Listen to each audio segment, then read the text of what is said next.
என்னோட new ideas for the new government is education system தான். இப்போ வந்து எல்லாம் இன்ஜினியரிங் சொல்கிறாங்க, ஆனால் இன்ஜினியரிங் மாதிரி கிடையாது. எல்லாருமே வந்து என்ன எக்ஸெப்ட் பண்ணுறாங்கன்னா ப்ராக்டிக்கலாக இருக்கணும் அப்படின்னு எக்ஸெப்ட் பண்ணுறாங்க. ஆனால் அங்கே போனால் ஃபுல்லாக ஸ்கூல்ஸ் மாதிரியே மக்கப்ஸ் ஃபுல்லாக அப்படியே எழுதணும், படித்து அப்படியே எழுதுனா தான் மார்க்குன்னு சொல்கிறாங்க. அது எல்லாமே டோட்டல் வேஸ்ட்டாகவே போகுது. எல்லா ஸ்டூடெண்ட்ஸோட க்ரியேட்டிவிட்டிஸ் எல்லாமே வந்து அங்கேயே டம்ப் பண்ணிடுறாங்க. எல்லாம் காலேஜ் லைஃப்குள்ளே போகும்போது ஒரு பெரிய இம்ப்ரூவ்மெண்ட்டு க்ரியேட்டிவாக கற்றுப்போம், நம்ம பெருசாக பண்ணோம், நம்ம ஒரு இன்ஜினியர் அப்படின்னு உள்ளே போகிறாங்க. ஸ்டார்ட் அப்லேயே மக்கப் படித்து ஃபஸ்ட் இயர்லேயே என்ன பண்ணிடுவாங்கன்னா எல்லாருக்கும் இப்படி தான் நீங்கள் படித்து இப்படி தான் எழுதணும், இது கஷ்டம் அது கஷ்டம், எதுவுமே க்ரியேட்டிவிட்டிவாக ஒன்றுமே சொல்லித்தர மாட்டாங்க. முக்கியமாக ஸ்டாஃப்ஸ்.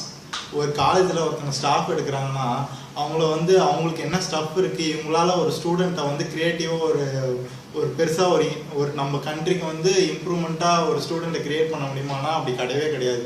எல்லா ஸ்டாஃப்மே வந்து எப்பவுமே வந்து எல்லா ஸ்டாஃப்மே ஸ்டூடெண்ட்ஸோட ரொம்ப பேக்காக தான் இருக்காங்க ஸ்டடீஸில்.